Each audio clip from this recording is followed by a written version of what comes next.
Well, on my phone, it says we're live on Twitter. We're live. Let me Yep. check my phone. Yes, we should be on Twitter. I am actually, we are pushing the show out from my desk. I've got network cable run from my house across the top of the yard out to my office. I just got to get some conduit. I may do conduit. I don't know. Anyway, and bury the cable again. So we're full steam ahead Hey, tonight. hey, we're going to have to test the share screen thing, because at some point we're going to have to figure that out and get that right. But hey, do you know what France, Romania, the United States, Canada, Brazil, and Pakistan, do you know what they all have in common? Okay, I'll bite. No. They all are prosecuting or have prosecuted the leading challenger to be the leader of their country right before the election. Hmm. The Okay. United States, Donald Trump.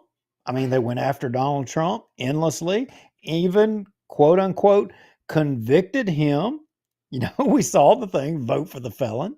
Well, now the most latest, Romania, Canada, Pakistan, Brazil, all those have been, that's already happened. But now the most latest, Le Pen in France, you know, they just, the elections are coming up and they've just sentenced her to 2.5 years in prison.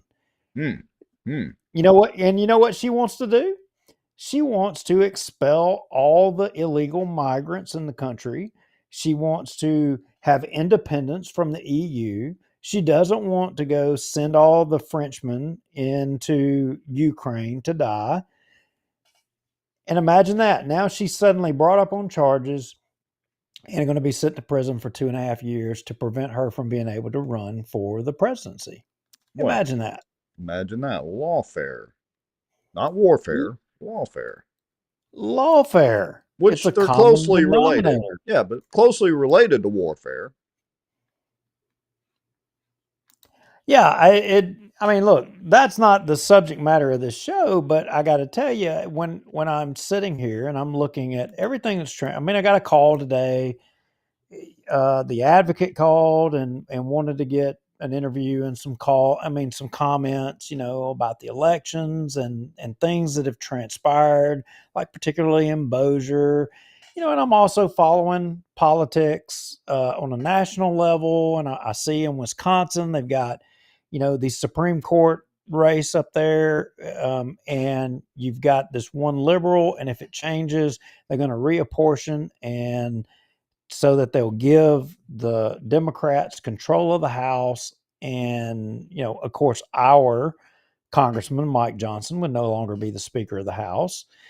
And it all comes down to, again, lawfare. It's nonstop, and you and I were having a quote unquote debate before we went live. You and I were, I ain't gonna say arguing, but we don't agree. Whether people believe it or not, they think me and you are just peas and carrots. We don't. We argue. We don't do it as public, but we do disagree on things. Well, look, And I would say that our most of our core beliefs are very much parallel, but we absolutely have disagreements over certain things. yeah, and I don't think that we completely disagree, but the common denominator here, and it's not to beat up on the lawyers. I mean, it's not that, but we have a problem with our legal system and our justice system. And I think it's more simpler than just saying it's the lawyers. I think it's more simpler than that. I think it's just overall it's politics and it's picking the winners and the losers and the good old boys. But you know, but if you get down to it, it's through lawfare. You're so somebody says who wins the arguments. Most of the time, they're a draw. Yeah. Well, we'll keep that one between us, but they're friendly debates. But I mean, Well, look, here's Rex, look. you make the contention and you make the argument, and I'll say, and it's a fair argument that this thing dates back to the beginning, to the founding of the country. And people think that, well, you've got this separation between the judicial, legislative, and the executive. But the problem is, and this is the point I was making, is that you know, you have these judges making decisions that are guiding our policy on the federal, even on the local, within local government, Bossier Parish, Bossier City. But in addition to that, you have lawyers that are essentially making the decisions in your government. I mean, that's effectively the legislative. Literally in Bossier City, you've got lawyers making the decision to spend money and pave parking lots in Bossier City. That is not in accordance with the charter and how, as I appreciate it, is how things are supposed to go. Case in point, Well, again, another one, go back to the term limits thing. Shall. Apparently, the council got some advice on, well, you might could, I'm making a joke here, but it may actually be the truth. They gave them advice to say, well, if you want to kind of ignore shall, we can make enough hay that you could ignore it, and no judge, no, there's no appetite to prosecute. well, but I mean, here's the irony. You and I, or anybody watching, we're up to, I don't know, 55, 60, 60, 65, whatever it is, people watching so far, but anybody that watches our show, the average voter, the average citizen, the irony is to do anything about this, you would have to sue them. And they know that. And that is an absolute deterrent. Think about that. Because the DA is certainly not going to do anything about it. The AG's office has done some things in the past, but they don't seem to have an appetite for correcting some of these situations unless it filters through the DA's office first. So the irony is we as average citizens have to file suit, which cost several $100s to initiate. Plus, generally need some sort of attorney on your side, and attorneys are definitely not cheap unless you can convince one to do it pro se. But the irony is, we have to file a lawsuit to stop some of this bad behavior. Or we do like we have done from day one of this show. We've been called lots of things especially over the last week, and it's pretty comical. But you have to do what we've done since day one of this show. You go back and watch the very first show. We promised to show the inside baseball of how politics runs in the good old boy network and all that good stuff. You put them on display, and that tends to start initiating change, as we have seen in the last few years. And so I'll just leave it at that. that yeah, that is it in a nutshell. And if right out of the gate when you go to court, I mean, let's just say you're at 50-50 when you go to court. I mean, somebody said to me a long time ago, they said, anytime you're going to go to court, I mean, you got a judge involved, you it's a 50-50. That's where you're at. That's where you start.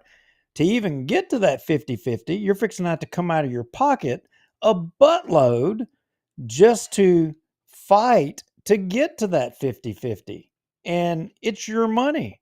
Hey, And here's a question for the audience watching, and I don't want either of us to say anything, and Colonel, you neither.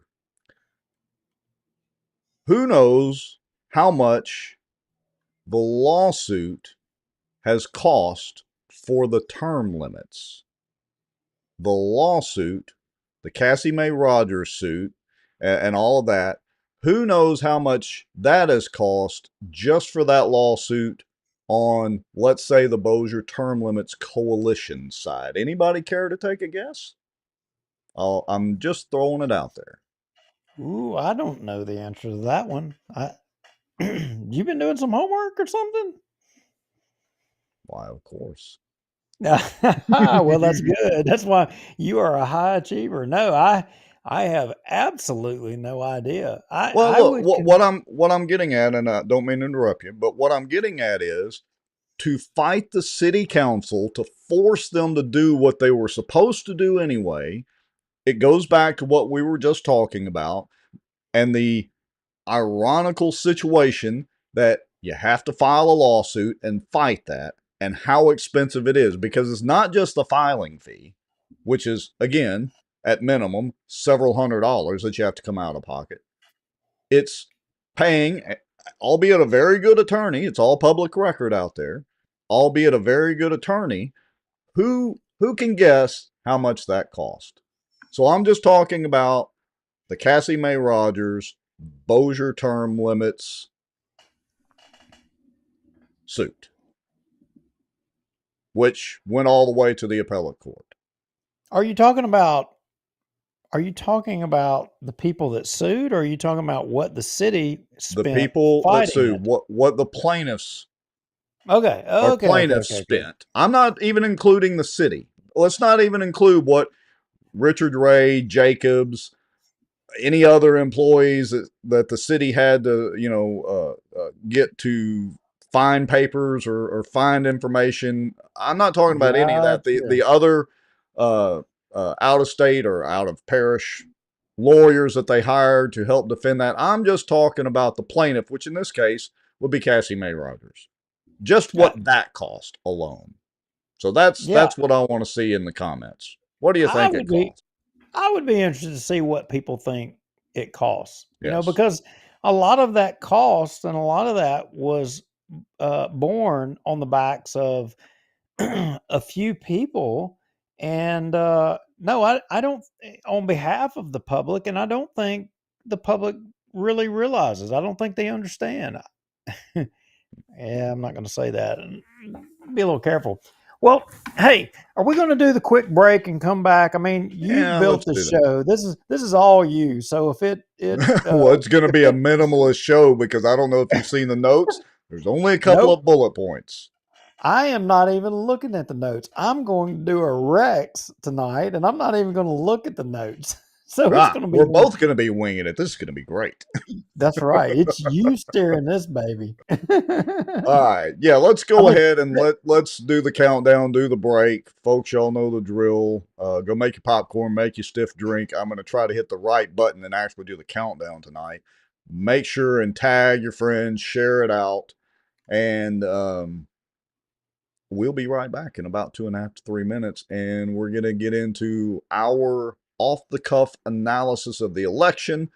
Apparently, John Settle's got some sort of lawsuit that he might be involved in, and what we're going to do moving forward. So we'll talk about that here in just a few minutes. What say you, Mr. Lowry?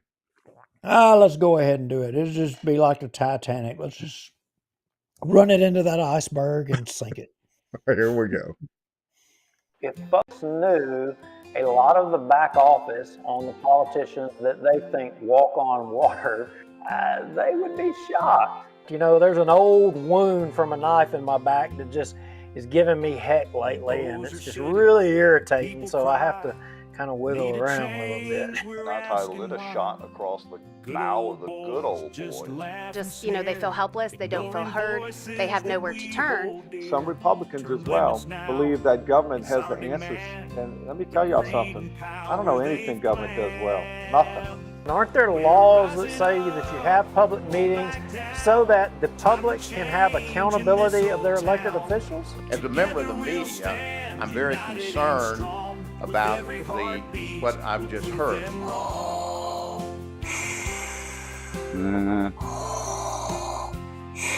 Well, I'm not thinking Star Wars at all. I'm thinking zombie apocalypse. Oh, folks coming from the border down there? Yeah, it's going to border. It's actually going to Mexico and Bosnia. Doesn't mean they interpret it the same way that I do. For instance, the Second Amendment. I take it very literally. That's been interpreted different ways in the court system all the way up to SCOTUS. We're still right now combined on both pages and YouTube at 264 people watching. That is amazing, folks. Through conscious, shocking action, which in turn would enrich sitting city council members Scott Irwin and David Montgomery Jr. In theory, it's an every week thing. We got to double check and make sure it's like a miracle any of this actually works. This live broadcast is brought to you by the Outdoor News, fishing and outdoors for our area. Acadiana Mortgage, over 25 years in the mortgage business. Pelican Training and Consulting. Reach out to Julie Ferris. Smarter Geek, making technology easier. And folks sharing information and watching out. Now, grab your popcorn and a drink. Here we go. Mr. Lowry, I just want to point out that your wonderful bride says, well, crap, she just got here. She thought the countdown had already passed. No such luck, Miss Carol Lowry. We're forcing everybody to watch that countdown. Doesn't she know we waited until she got home to do it? Exactly. Duke sent me the secret signal, and then I hit the button just for you, Kara. That is hilarious.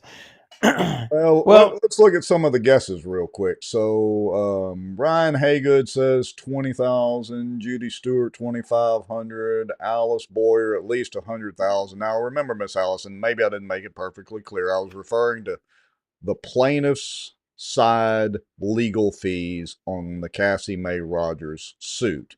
If you add in all the attorney's fees from the city and everything, yeah, it's well north of 100K for all of it. Russell says 100K. Haygood updated his to 30K. My mom, who is watching from the YouTube side, says 8 to 10,000. Crockett says, and no revealing the answer, Crockett. He says, best blah, blah, blah we ever spent. Maybe we'll reveal later on. Probably make a post about it. What was actually spent in that, and what we estimate the city's expenditures to be. Well, that's kind of like leading the horses to the water, and there not being any water. Well, let's put it this way. I'll give a little teaser. It is north of 10,000. Yeah, it's north of 10,000, and the colonel says the best we. Well, I don't know who we is, because that gets, again, lawfare and legal stuff. And, it could get to be kind of chicken shit on all of that. Fix your camera, Duke. Move it to your right. You know what? You're good. Val Baker he should be our producer. I know. I'm telling you, he should be our producer. If folks knew what our setups really looked behind the scenes, I need to set up to do that one time. Yeah, and I want to point out, I want to be back on the mountains. Remember the mountains? Remember originally? I'll get you down in the dungeon. I know you've had me in the dungeon for freaking over 2 years or something now. I mean, I used to be in the mountains and the cool air, and it was quiet. You could hear the wind blowing. It felt heavenly. I mean, I was like, you could play like some Enya music, and I would be in my place. People probably like, what the hell is he talking about? Well, I could probably find some Enya style music, because we do pay for a subscription to Epidemic Sound. It wouldn't be Enya, but then we get copyright ding, but I could find something similar to that. I think people, I probably need to change the background up just a little bit too. I hadn't done that in several months.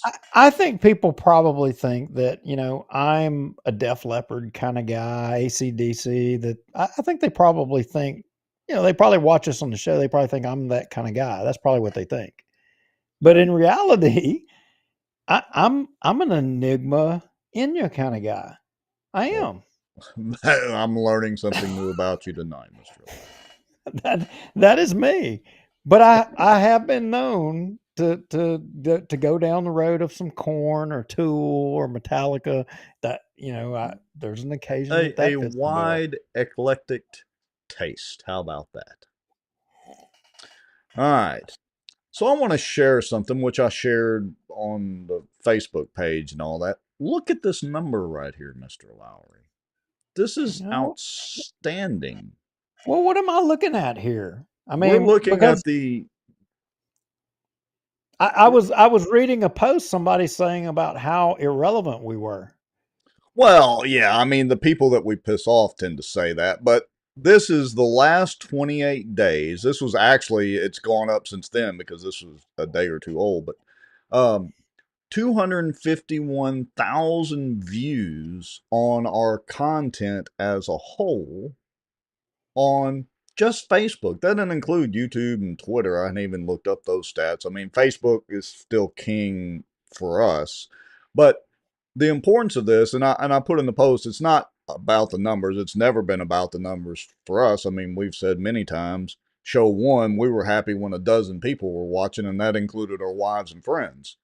But what this number shows is that people are being engaged around Bossier over politics and the information that we put out there. And we're having lively discussions, even with people that we don't always agree with or don't agree with us. Well, you know what was that saying, Rex, that Hitler said that the more you lie, the more people will believe it? I don't know about that saying, but yeah. Well, I'm just saying our opponents or the people that are opposed to us, that's the kind of I'm helping y'all, our opponents. I'm helping you. I gave you a plug there to argue against Rex. I'm playing devil's advocate. I'm on your side here trying to help. But that would be the kind of crap that they would say. Right. But that's not entirely accurate, because if that were inaccurate, they would actually challenge the content and the things that we put out, but they don't challenge the things No. and content that we put out.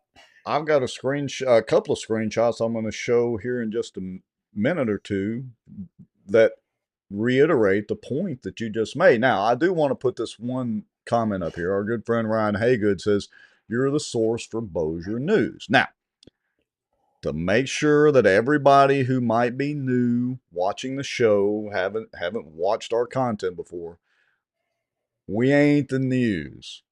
We readily admit, we have said this over and over and over. We present information that we find out about, whether it's through our own digging into stuff, whether it's through news sources, whether it's through Proton Mail, anonymous sources, however. We present that information and then put our spin and bias on it. If you're here to find happy thoughts and all that, I don't know, go do paintings with Bob Robb or whatever that guy's name was, or go watch KTBS and the morning feel good shows. I don't know, but this is not where you're going to find the feel good content necessarily. Well, I kind of like KTBS, but okay. Well, I'm not saying it's a bad thing. I'm not saying KTBS doesn't report negative things that happen, crime and all that sort of thing, but we're Wait a here. minute. I got to clarify. Let me say that if I watch news, the mainstream news, I generally watch KTBS, but I can tell you from political stuff, my experience and what I've been told is that KSLA has the most people that watch. The statistics supposedly bear that out. Well, look, there's no doubt. I'm sure their news programs get way more viewers than we get, but we're very specific in what we talk about. Our mantra is it has to have a political tie-in. We're not ambulance chasers.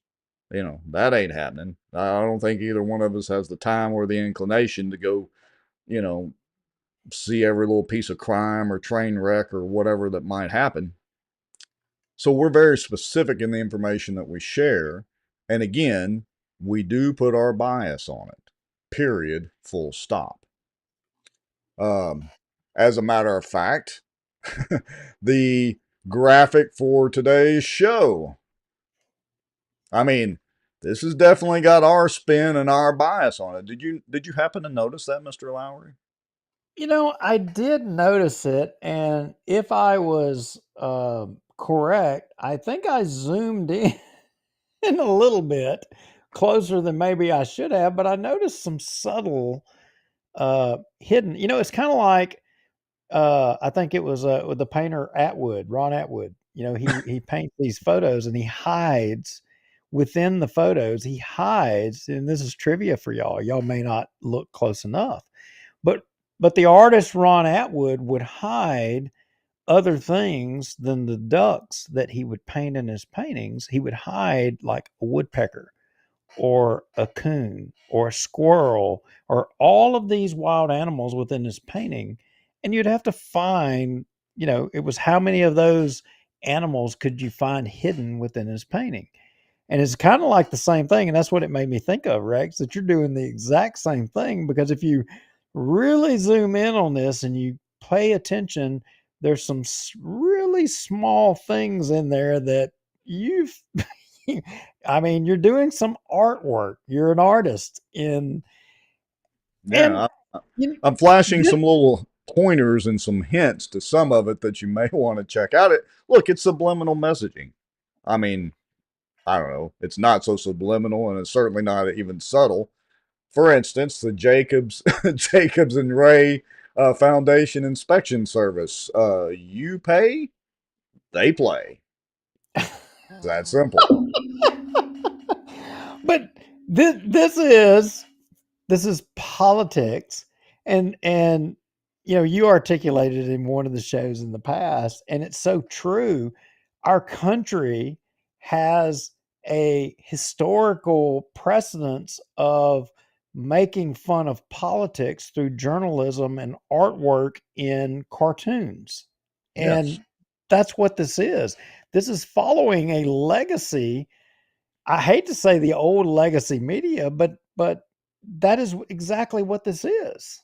Yeah, it's kind of a nod to the old style of political parody and caricatures and all that. You know, it's done in, I hate to say it's done in good spirits because some of this is not really a good thing, but you know, that's what I try to do when I get the little artwork minions fired up to crank these things out is I try to put a little not so subtle hints, subliminal messages in some of these graphics. And yes, it is made to poke fun at our politicians. So if you don't like that, I'm sorry.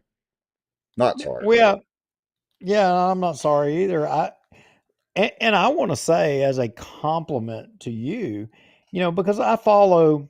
I mean, look, I'm one of those political wonks, and unfortunately, I hate it. It's the fact that I was infected with it a long time ago, and it's almost like it's impossible for you to shake. It's like a disease.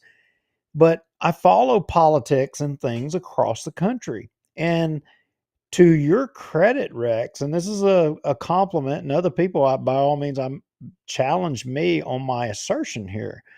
If you think I'm wrong, or you can show to me someone else more effective than Rex on this, but I've seen other people try to do the artwork that you're doing on politics, and while you're doing it on a local level, on a small, in the big picture, this is a small picture just in Bossier politics. But I follow politics in Pennsylvania, in Wisconsin, in Arizona, in Colorado, in Wyoming. I follow these different little places all over the country, and I see some different people trying to do what you're doing, and by far, yours is superior to everybody else's. I mean, that Well, is, and I'm not saying that just because you're my friend and you're my co-host and that I like you and we've been around a long time, but your product and what you are doing is superior to everybody else that is out there doing it. And that's important because the people of Bossier City, you should recognize, and I'm not asking you to kiss his ass, but what I'm saying is that you're getting something that everybody else in the country is not getting. What you're getting right here is top shelf. It is, wow. and that's my compliment to you, Rex. I You're think always complimenting me, but I it's I about think time you that got that compliment. might be the best compliment I've ever received in lieu of the show. So thank you. And look, it's there's no secret to the way that I'm doing it. I've got some little minions that help me. And then I do a little Photoshop work on that and just produce these out. And literally the idea usually comes to me the day of or maybe the day before the show. And so anyway, I hope that everybody enjoys them. I hope that our politicians get a little heartburn over them, because that's what they're intended to do. Yep. All right. So So, lead us down this road of where we need to go from here. all right. 'Cause I don't So, know. well, I don't know either. So we're going to get to the election analysis here shortly, but I want to go ahead and share a few things, and I think this will lead us into the election analysis. So let me go ahead and let me change screens here, and give me just a second. Let me put up a couple of screenshots here. So obviously, some of the content that we've been putting out, some friends of these politicians are not exactly favorable to it. So this particular screenshot is from the Friends of Cypress Black Bayou Facebook group, and I shared out some of the content there. And Russ Aycock says the smear campaign against Vince was wrong by everyone involved. Almost worked, but almost is tough to measure because almost doesn't count. And so then we go down. Dawn Fausto says all facts, no smear. Vince flip flop. Miss Jerry Castellani says 100% she did not smear Mr. Maggio by his own voting record and public display of actions, so on and so forth. And then I said, well, wait a minute. Or Russ says, let me back up. Russ commenting back says, jail time, mafia, buying lunches for votes, laundering money through his store. You may not have done it personally, but you didn't stop it. Can't wait to see how all this unfolds. Of course, my snide response was, hey, Russ, wait a minute. You're saying he was laundering money through his store and buying lunches for votes? How the hell, Duke, did we miss that?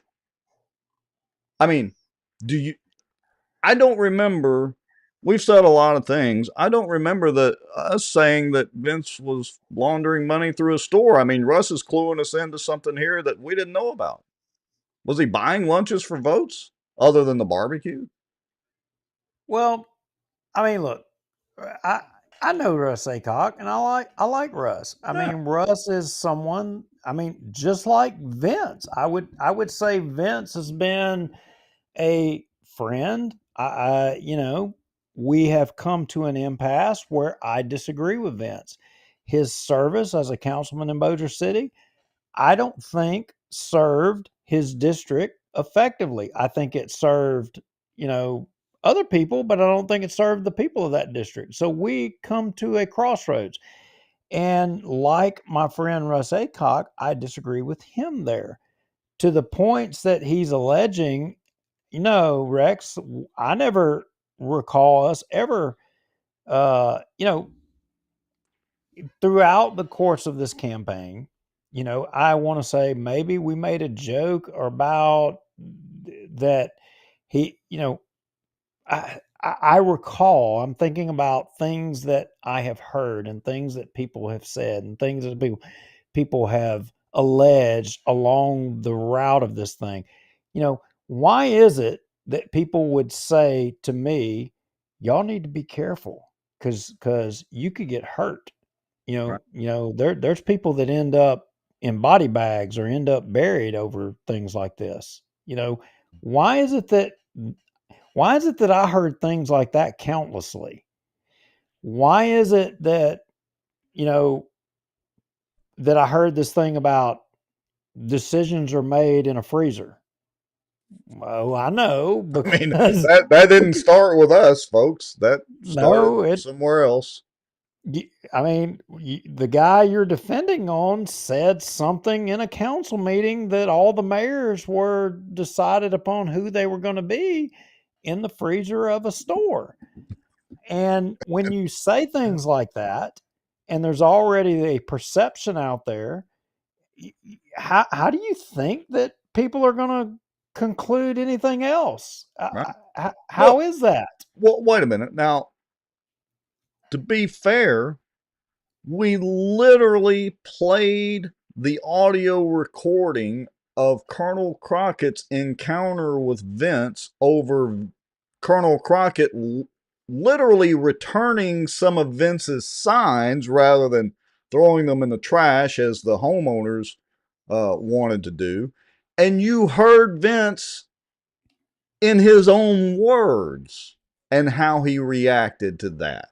There was a famous boy phrase. I mean, he must have said boy half a dozen times or whatever. So, look, Ryan Haygood says in the comments, you showed the barbecue trailer.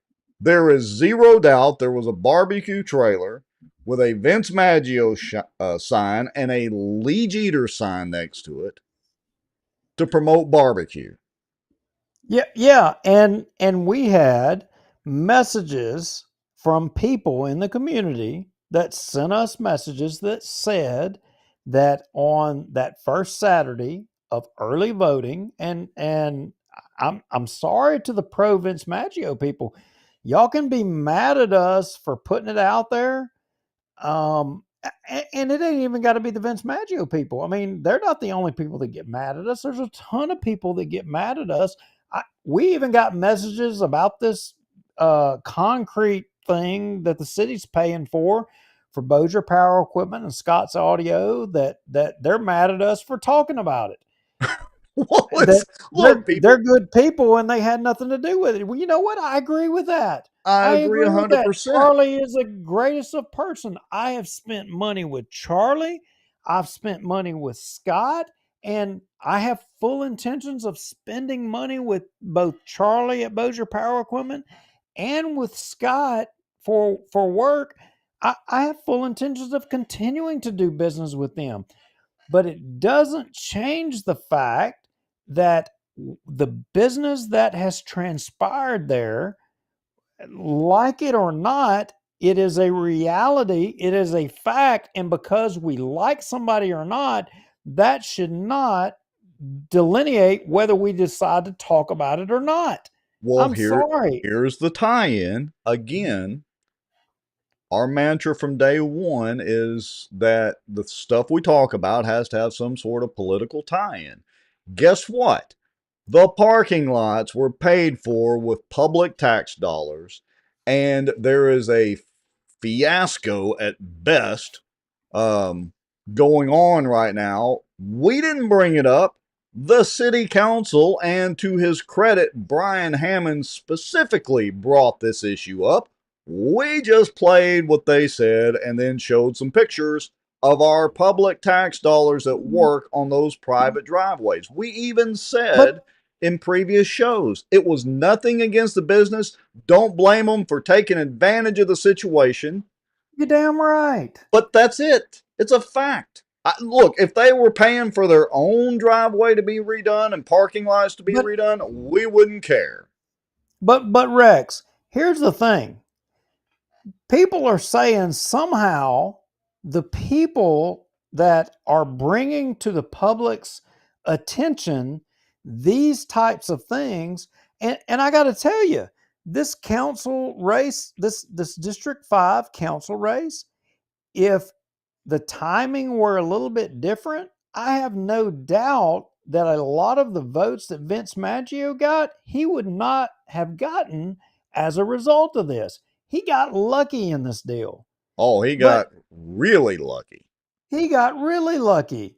But the reality is, I mean, if you're one of these people that you're sitting here saying that everything shouldn't be transparent because you like this person or that person, I mean, you're part of the problem. Right. I mean, well, look, it. Let me. Well, go ahead. Sorry. Well, I'm just saying. All of these folk, there's people griping about us making points about the issues regarding, this race. There's people griping about issues being raised regarding this concrete parking lot, all because you're touching on people that you personally like, and we generally refer to it as the sacred cows. Everybody has a sacred cow. Right. But if your sacred cow has no varnish on it, if it's all shiny and there's no varnish, then there should not be any criticism. But here's the rub. The rub is, from day one, we've raised every issue. Have we done it nefariously? Have we done it and everybody else done it nefariously? No, it has been in the light of day, in front of God and the world, and we have offered endlessly to all of you who say that, oh, you're playing dirty, or oh, you're backstabbing, or oh, you're dirty politics. You have the floor. Yeah. You are fully welcome to step forward, challenge, and say that's not true, debate, and profess your side of the story out here in public. But you know what? Aaron McCarty and Mike, they called Vince out. They said, come on our show and talk about it. And to all of you Vince defenders,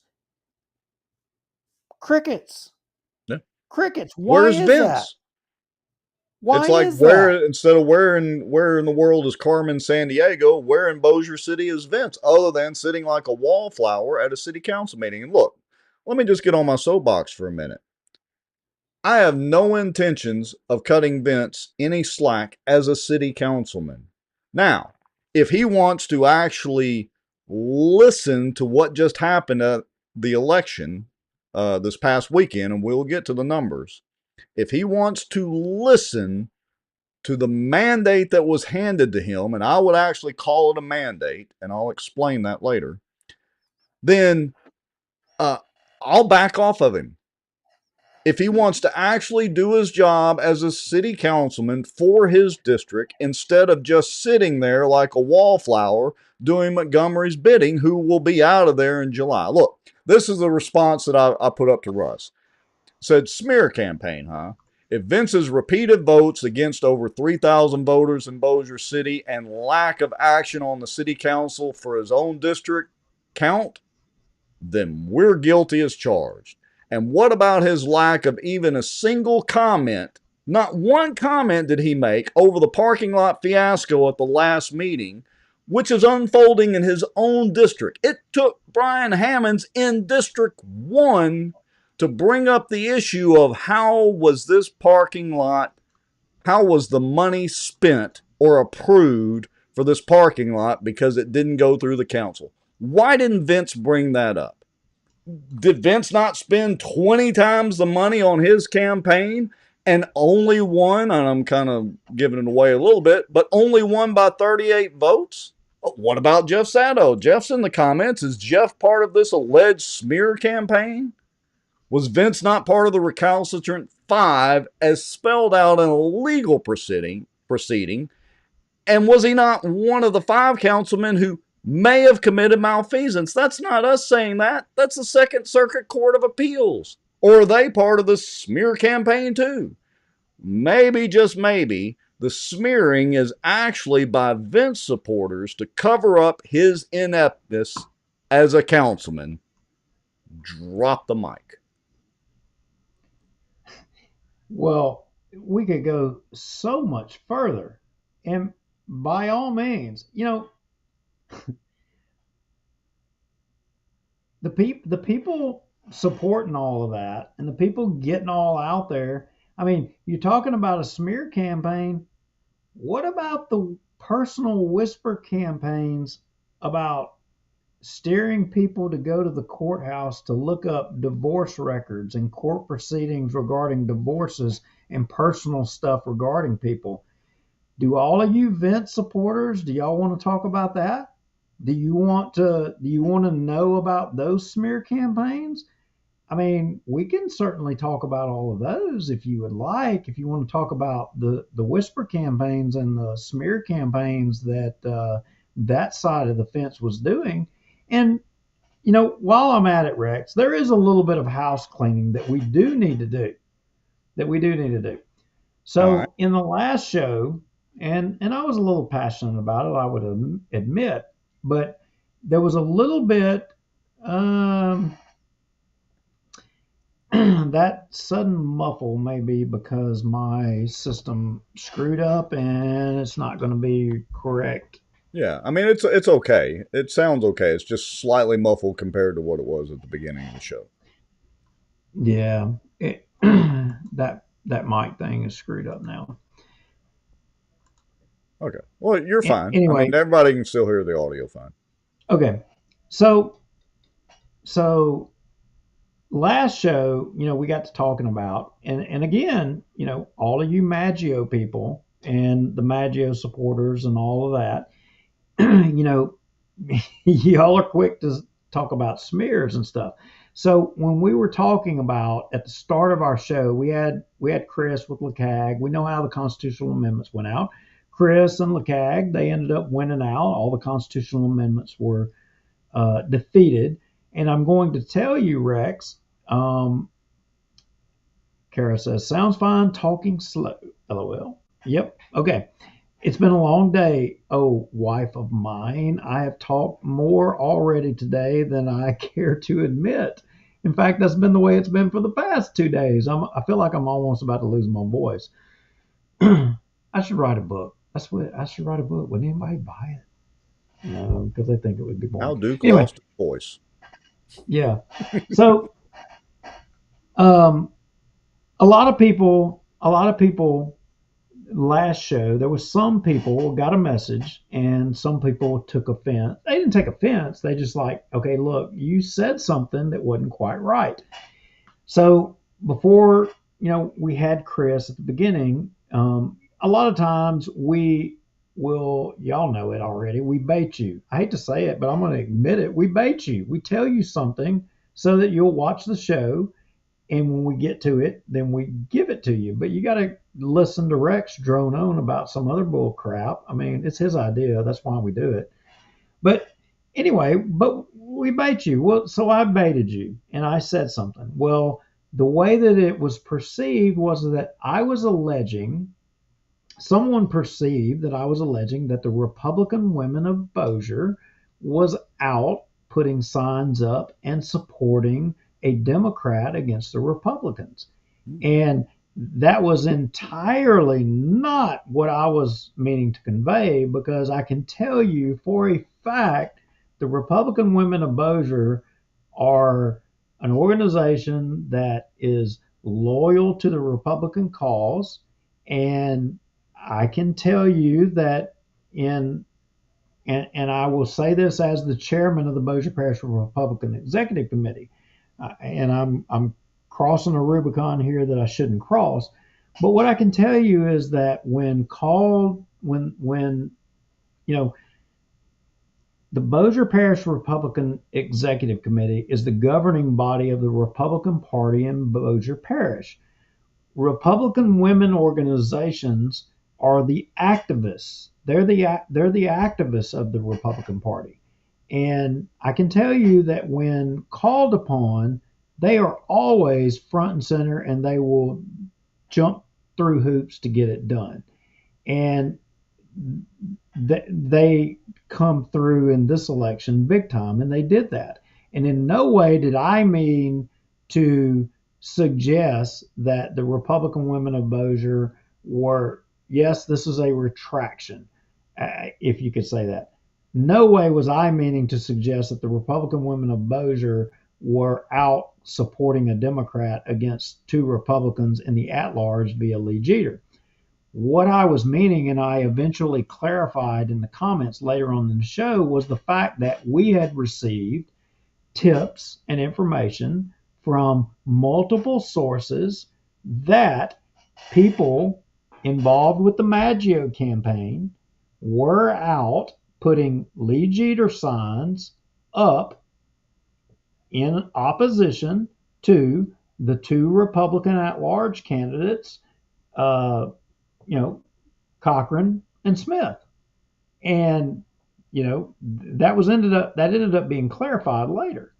So Jim Whitman was a part of that, Robert Berry was a part of that, and Rusty Lombardino was a part of that. That was the information that we had. Now, is it 100% true? I wasn't there. I can't say that. But I have witnesses that say that it was true. So if the Maggio campaign, who they were acting and have been an integral part of, if they want to dispute that they didn't do that, then by all means, they're free to come and say that we're liars and say that that's not true. If Jim Whitman, Bossier City Marshal Jim Whitman, wants to say that he was not a part of putting up signs for a Democrat against two Republicans, you know what? I'm open to that debate. By all means, Jim, you have an open invitation. All of them. Yeah. So look, we've if given that's, open. If that's a lie, that's a lie. I want to hear it. Well, we say it ad nauseum. They're all invited to come on the show and dispute anything that we claim or dispute our opinions. They all have our phone numbers. It's not like we're hard to find or top secret. And honestly, I went back and listened. I think it was around the 3-minute mark or whatever of the last show, and listened to that. And I have to say, going back and listening to it, I understood what you meant, but the way that you said it, I can see where it was portrayed that all the Republican women were, making up Jeter signs at the meeting and going to put them out. And so I'm glad to see you issue that retraction or clarification or whatever, because that is not how you meant it. And I knew what you meant by it, that some of the people attending that meeting were the very ones who had been accused of supporting Jeter and putting up signs, not the entire Republican women of Bossier as a whole. And that was what got my dander up, is the fact that some of these same people are out there, right there. And look, I get along with a lot of Democrats. I will admittedly tell you, I helped Deborah Ross. Yeah. And she is a Democrat, but there was no Republican in the race. Right. There is no Republican in the race. That's a totally different deal. But when you've got supposed Republicans, helping a Democrat against Republican candidates, I'm sorry, that's a foul. That is a foul. And then they're going to turn around and go to Republican women and be sitting there and cheerleading as if they're this Trump Republican people. No, you can't have your cake and eat it too. But you know what it is, Rex?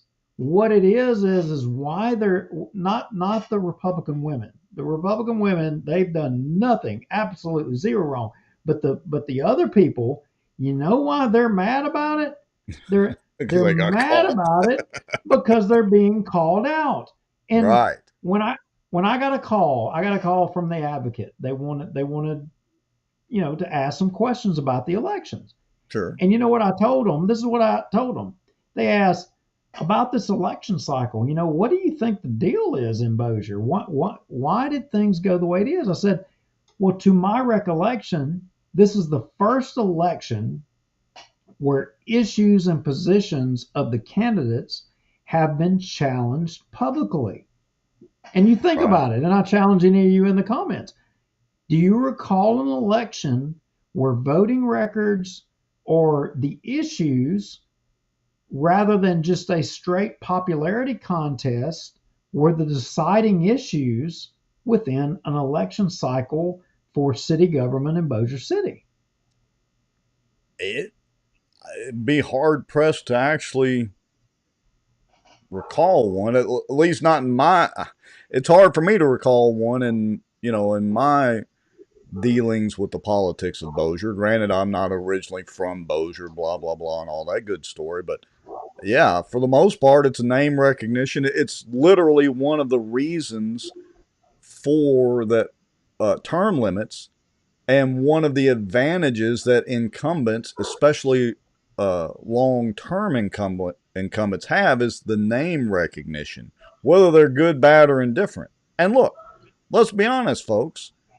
We all see how many of the city council meetings, how many of the police jury meetings, school board meetings too.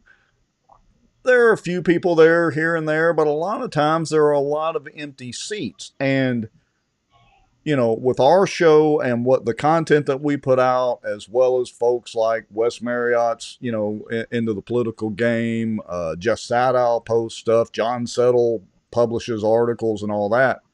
What we're trying to do is elevate all that content so people will pay attention and get it away from just this strict popularity name recognition contest. And I hope and think we're doing a pretty good job at that. Yeah, absolutely. And I'm looking at two comments. I mean, Ruth Pope Johnson for city council campaign, and I commend Ruth. Look, I'm going to tell you, it's no secret. People know. Maybe everybody doesn't know, and the election is over, and so it doesn't matter now. You know, Ruth asked me to help her, and I did. I wasn't her campaign manager, but she asked for help, and I helped her. She was willing to work. I told her what she needed to do, what I thought she needed to do. Granted, you've got a David and Goliath situation, what it was going to take for her to win. And I identified the people that she needed to talk to, the voters she needed to meet, and she was a trooper and she went through. Well, there's a whole lot more could be said there, and we could go through that. But, that to the Ruth Johnson for City Council, they make the point. They did a barbecue together, Maggio and Jeter, signs on the trailer. That's a fact. We showed that.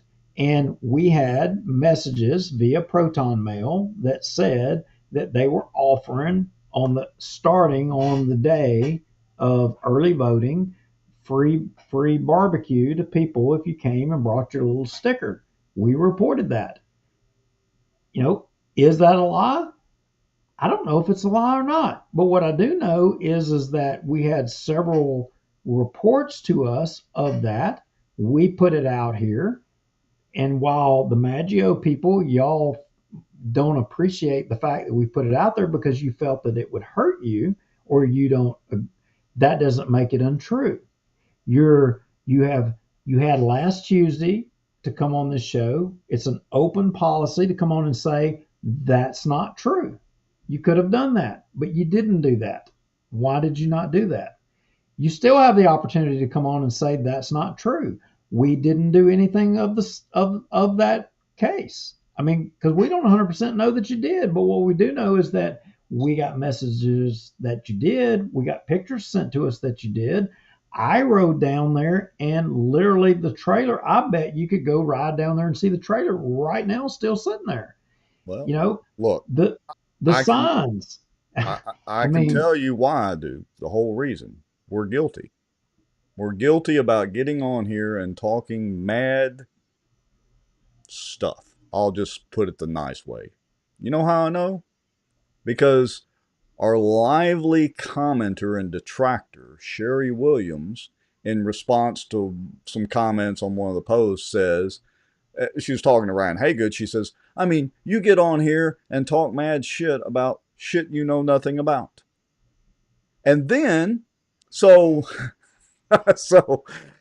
we responded, well, we definitely are interested in this mad stuff we know nothing about. Indulge us. In other words, all right, so tell us what stuff you're talking about. And she said, well, you are already. You stir the pot every day.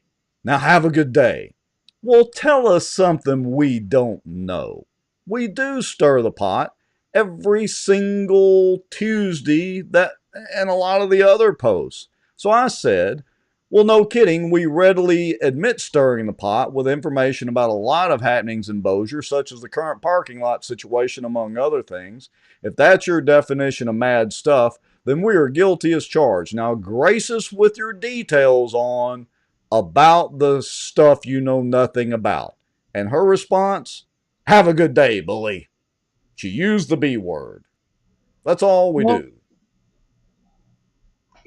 it's not, it's bullying if the opposition has no way to object or fight. And that's not true. You do have the ability to object and fight because you can come on and you can debate and you can argue that the facts that or the things that we're alleging are not true. And you can provide evidence to say or show that that's not true. But for some reason, just like when Mike and Aaron McCarty on 710 Keel wanted Vince to come on, why is it that Vince is the stealth candidate? Why is it that the only public appearance or response or anything that he made publicly was when he was provided the questions, from, I think it was the Chamber of Commerce, well ahead of time in the Bossier Press, and given a week to respond to the questions? Why is it that that's the only public thing that you get? Right. Why is it? Why is that? Look, I mean, here's the deal, and I think I can speak for both of us. We don't suffer fools very long.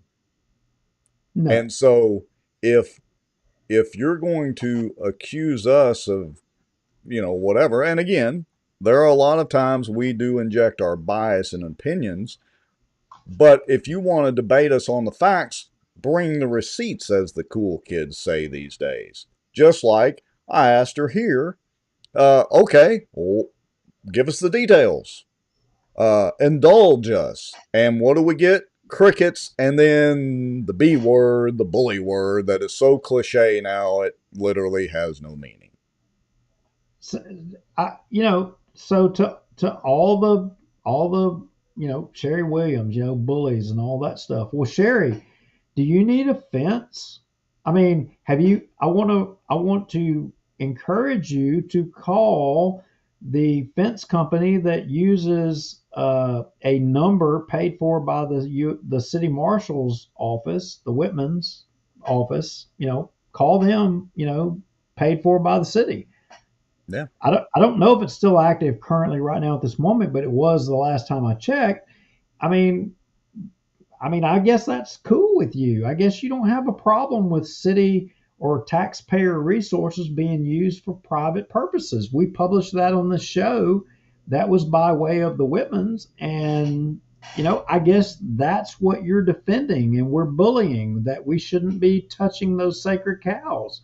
I mean, where does this end, and where does, just like the guy, the asshat that was standing behind me in the car holding a video camera trying to prevent me and to deter and from talking to a voter that happened to be a family member of his.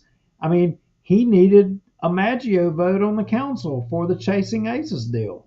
Right. I mean, but it's funny how all these coincidences are all people that have a monetary interest in local government. It's funny how that happens. Imagine that. And you don't have any problems with all that, and you don't want to talk about those things. Why is that?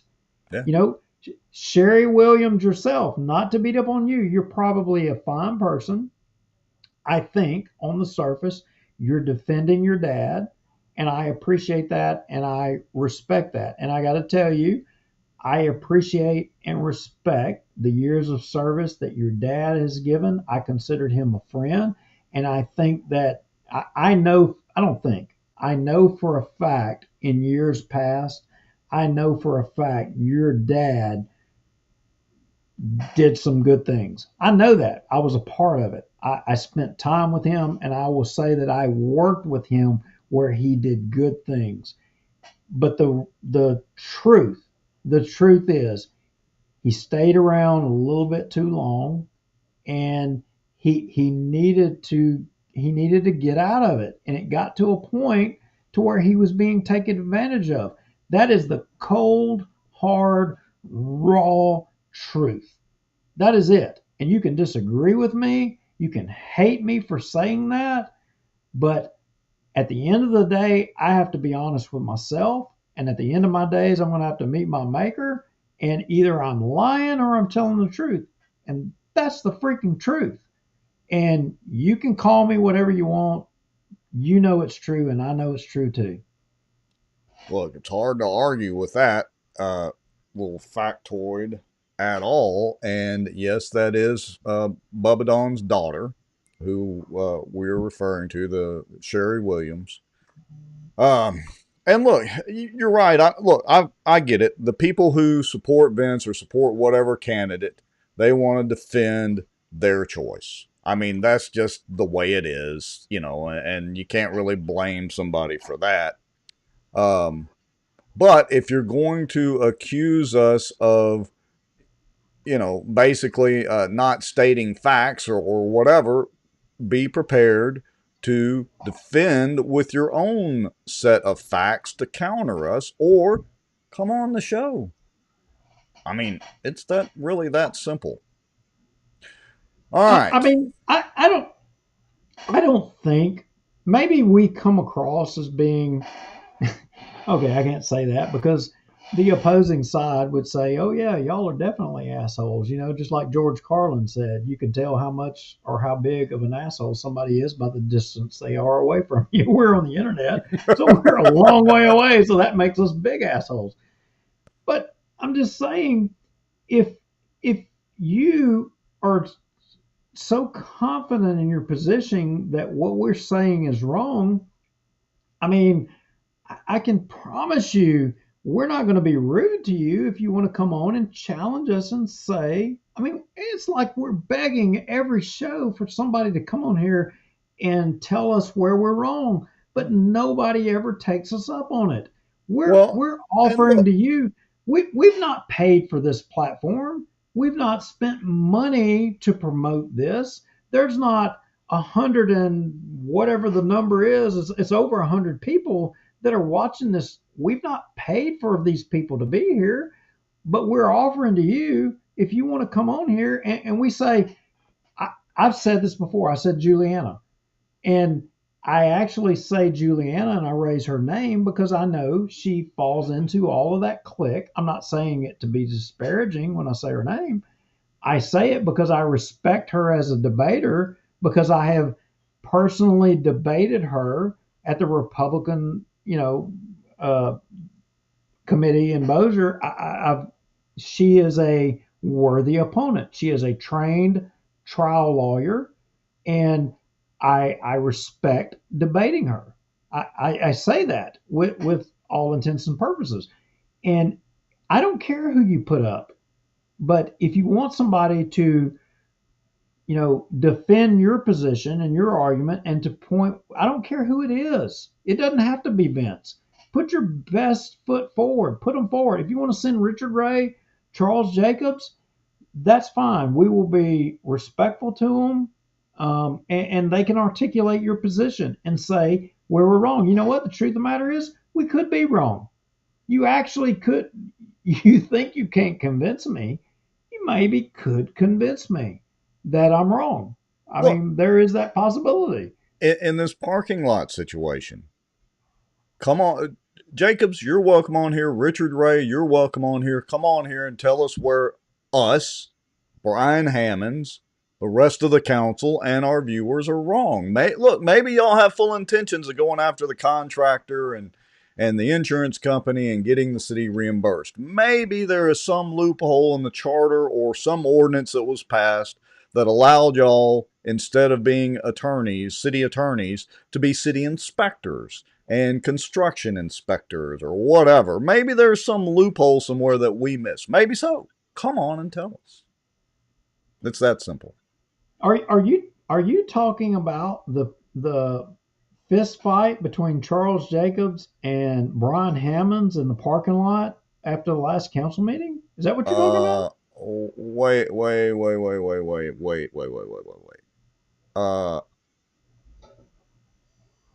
This is news to me. Breaking news. Okay.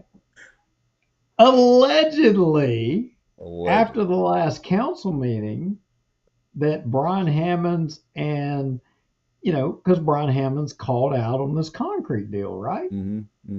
Okay. But allegedly, after the meeting was over, Brian Hammonds and Charles Jacobs were like about to throw blows in the parking lot.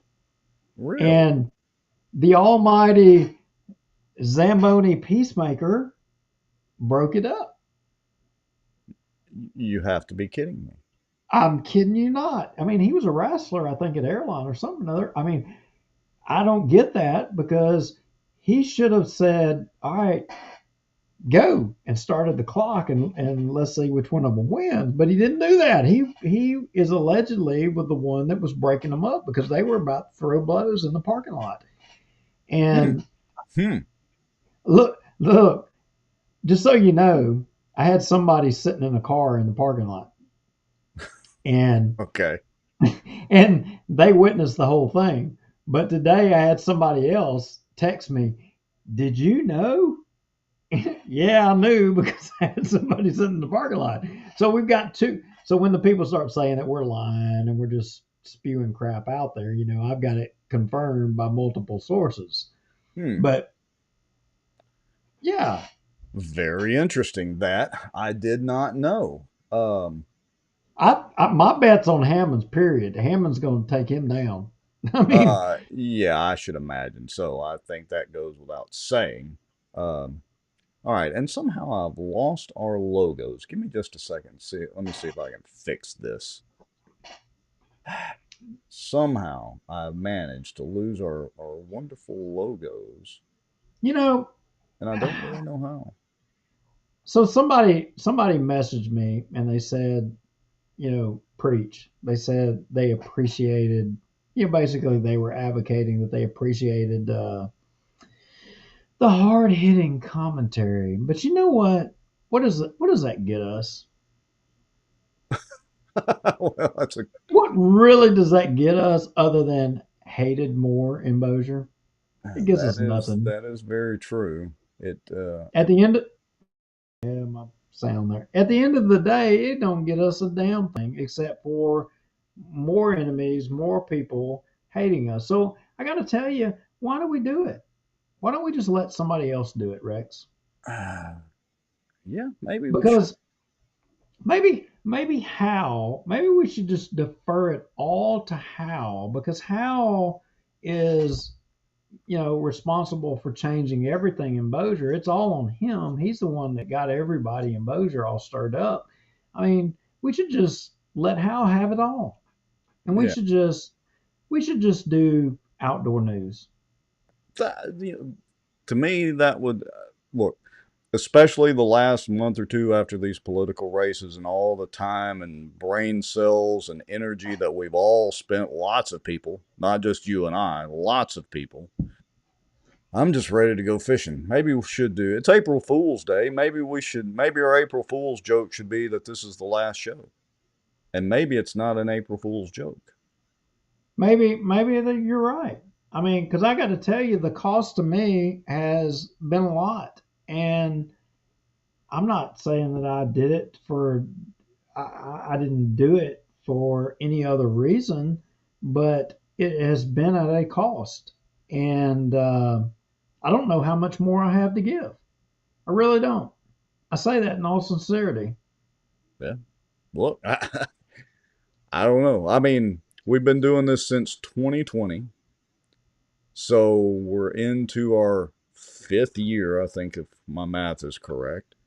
We have done 250 plus shows when you count Louisiana Watch and all that, well north of 300 shows. I mean, have we made a dent? I mean, what do you folks think? Because it's not just Duke and I. I mean, we could sit here and just talk to each other on the phone about all this stuff without you folks actually out there listening, agreeing or disagreeing with us, commenting and doing all the things, reaching out to your council person or your police juror or your school board member and doing all those things, your local politicians, your state politicians. Without all of y'all, Bossier Watch is just me and Duke sitting here talking to each other. And is it really making a difference? I mean, because there are those that, you know, want to take credit where it's maybe not due. But I'll say this. Let me go over the history again briefly. So the inspiration for the Bossier Watch started back in the days when I was on the Republican PEC. We had gotten together, several of us, including Jason Brown, and talked about doing a podcast. And then we never really got around to it. You and I were big fans of Jim Wells and the My Bossier blog and the way that he handled the politics of the day, as it were. Big fans of that and that format. We just took that format and pretty much applied it to the video delivery mechanism through Facebook and now YouTube and X and Twitter and all that. I mean, look, Jim allowed anonymous comments. We don't really allow anonymous comments because your name has to show up in Facebook or your YouTube handle. But we do have Proton Mail. Honestly, that's why I set up the Proton Mail account, is because I wanted people to be able to share information like they shared information anonymously to the My Bossier blog that Jim Wells had started. And so we set up the Proton Mail account. But anyway, so what I'm getting at is that's the origins of this show. Yes, we do read Jeff Sadow's blog. Yes, we even do or used to read Howell's blog, except now we're dead to him still, I guess. I don't know. But look, other people have risen up as well. You know, our good friend Wes Marriott is covering a lot of political stuff with Sobo Live. Hal is dead to me because at the end of the day, everything, it's about your why.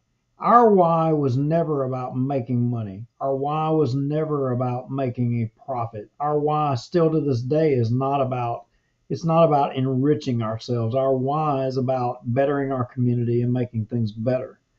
Some people, their why is about making a dollar. That's it. That's why they do what they do. We never did that. And here we are, and we're the ones that have sacrificed, and other people are going to, yeah, okay, I'm going to stop because my blood pressure is getting up. I'm getting a pulse in my face. So,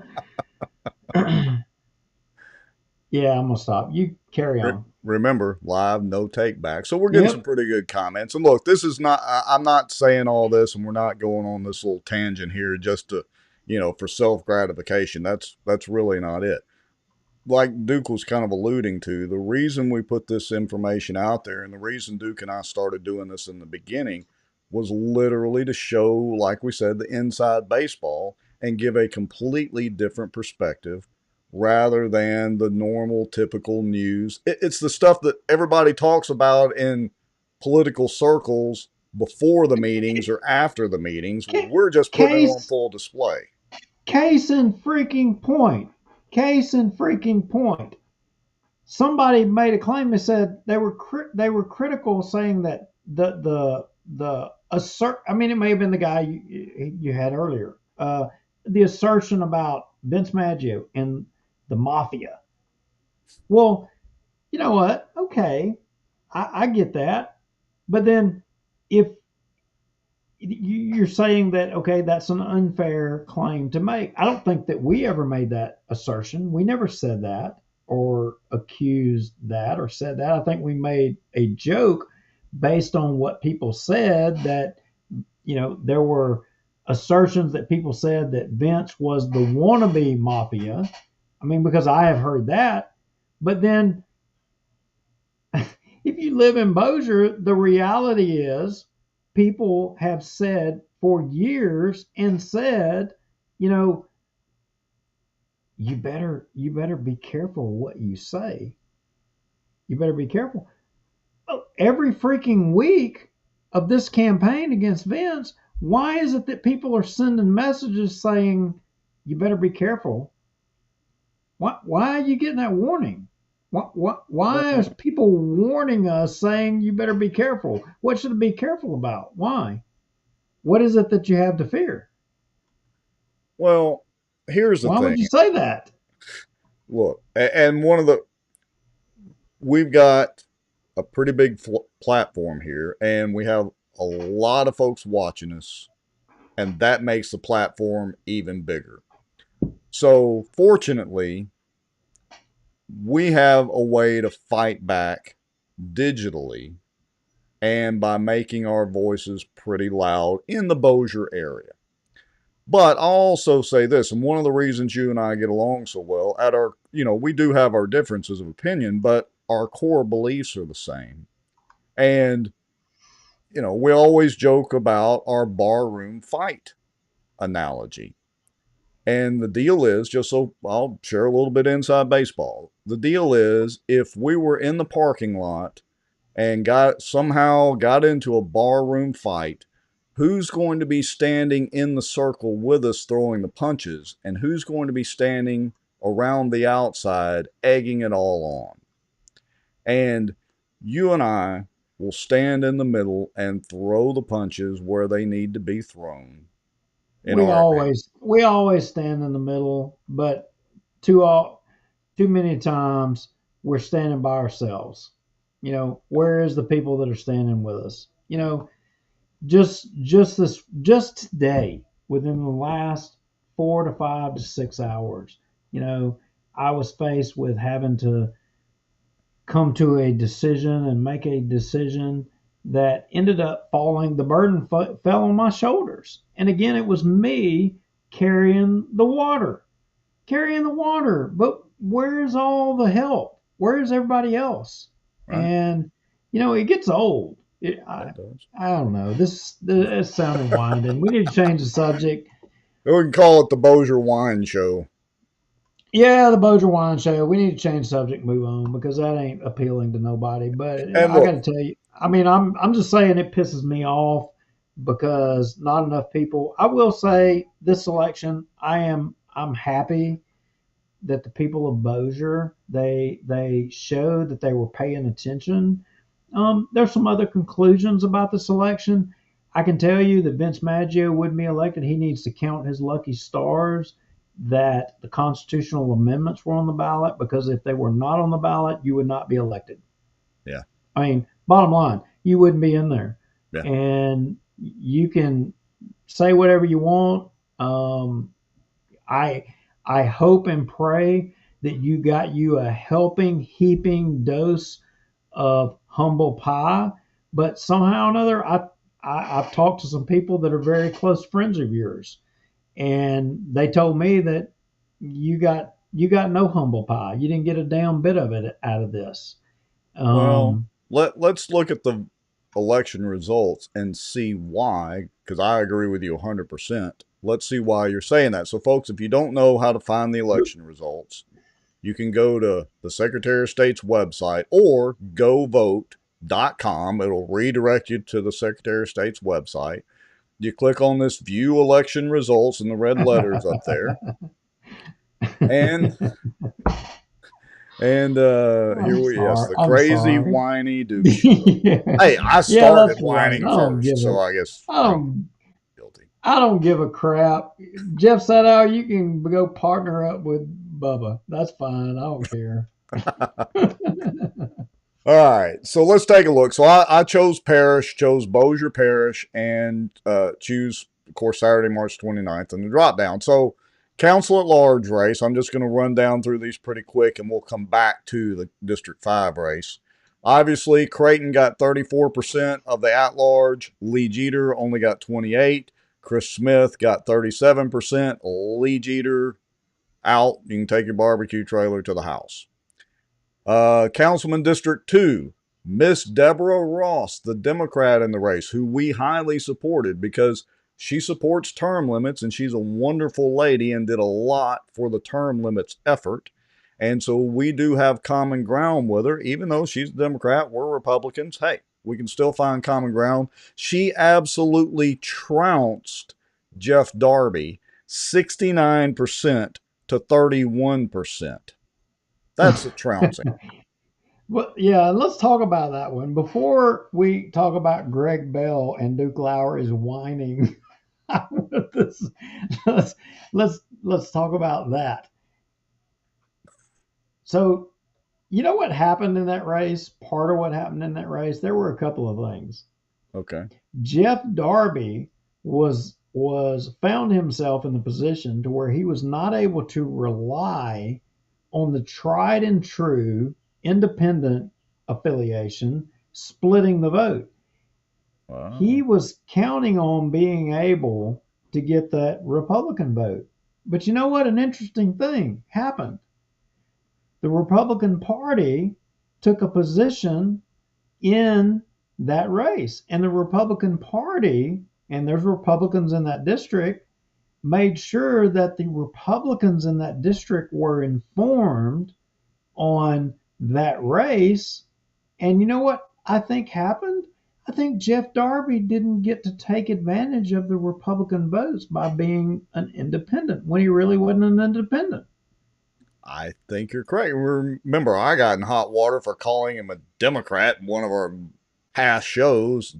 Had to come back and correct the record that he is a registered independent, but we all know the truth of that deal. I mean, after all, remember, it was Jeff Darby who wanted to have the immigrants come to Bossier with welcoming arms. Not that we don't welcome legal immigrants, but still. And on a larger scale, look, I had that interview with the Advocate today, and that they were kind of talking about it, and I said, look, like it or not, whether you're a Republican or a Democrat, the God's honest truth is Republicans and Democrats believe in more. They're on the same page on more things than what people think.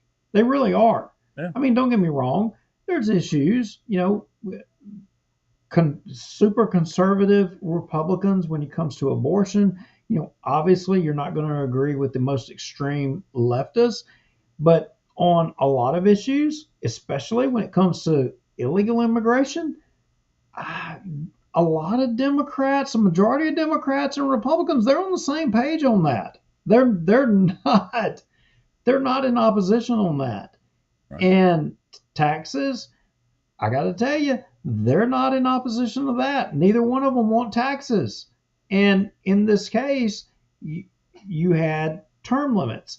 And in that district, you had a guy who was trying to split the sheets and say, oh, I'm independent. That makes me part Republican, part Democrat. And he's done it for the past 30 years. He wasn't able to get away with it this time. You had a Democrat that crossed over, was full bore, 100%, tried and true, term limits, and you know what? She earned the Republican support. That support was conveyed to the Republicans in that district, and you know what? She wiped the floor with that guy. Yes. She wiped the floor with him. Yes. Look at what we can do when we are able to work out our differences and come to an amicable agreement on how government should function. Look what just happened. Yeah. And not just there, let's go down to the District 3 race where Cliff Smith won by a sizable margin over the Democrat in that race, Donzel Hughes, who, as we all know, had some, let's just say, personal issues that were brought to bear. But also, look, Cliff Smith was going door to door, ardent term limit supporter. Yep. Had helped with the petition, the whole 9 yards. Folks already knew him, knew what he stood for, know where he stands, and 62%. Let's move down to the District 5 race. We'll talk about the percentages and then we'll get into the details. So obviously, Miss Ruth lost, but just barely, 49% to 51%. And let's talk about the reasons for that after we go through the rest of these real quick. Of course, all 4 congressional amendment or constitutional amendments were defeated statewide. Here in Bossier, Constitutional Amendment 1 passed, 2 passed, Constitutional Amendment 3 failed and Constitutional Amendment 4 passed, but again, statewide, they all failed. Bossier City Proposition 1 of 3 for the restated and amended charter, failed pretty heftily, all things considered, 55% to 45%. And I would say, and we posted, that's pretty much a rebuke of the Charter Commission and that whole saga. Would you agree, Mr. Lowry? Well, I want to draw a conclusion to this, and this is a conclusion that is drawn that is a positive conclusion. It's a positive to the electorate in Bossier City. So, if you look at the Charter Commission, it was killed. The people voted against it, right? That means that they looked at it and they realized that this council, the current council, was trying to make some changes that, may or may not have been appropriate, and they killed it. They voted against it. They were wise enough to recognize that they didn't appreciate what this council was trying to do.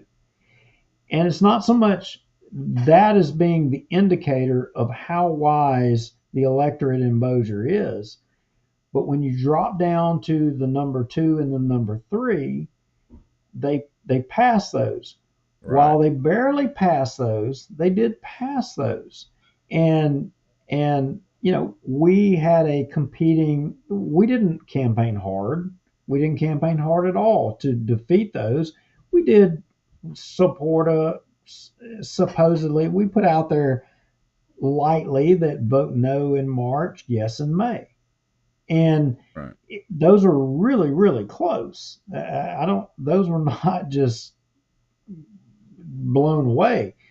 But they passed. And I think the reason that they passed, that a lot of people, I think, come to the conclusion that, well, even though, it's not the ideal thing that we want, it's something better than nothing. It is reform. While it's not the reform that we wanted, it is a measure of reform. And we recognize that it was bait for us for appeasement. You know what? We'll take that little bit of bait.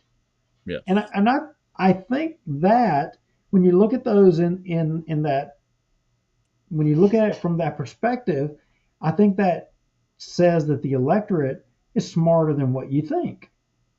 Yeah, I think you're 100% correct on that, and agree with your analysis. I mean, like you said, we had a campaign slogan of vote no in March, yes in May. But the truth is, it's okay that these term limits were voted in here in March, because we still do have the May election coming up. And that's where the term limits from the petitions, plural being 2 petitions, will finally be on the ballot. And I have a sneaking suspicion it'll be a low turnout, but they'll get voted in as well. And it's okay, because the only person left of the good old boys, even though he's a newcomer, is Vince Maggio. The rest of them are out. Yeah, and Vince Maggio, he's a dead stick.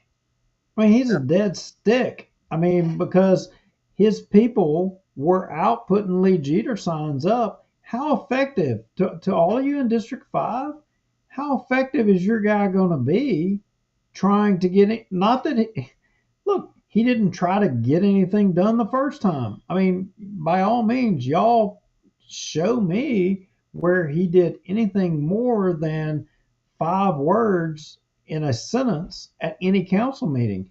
He didn't articulate anything. He didn't fight. He didn't do anything. He's not going to do anything the next time, and he's going to be on an island this time. The worst thing that could happen for District 5 just happened. Well, let's look at some numbers here. So if you notice, the District 5 turnout was 23%.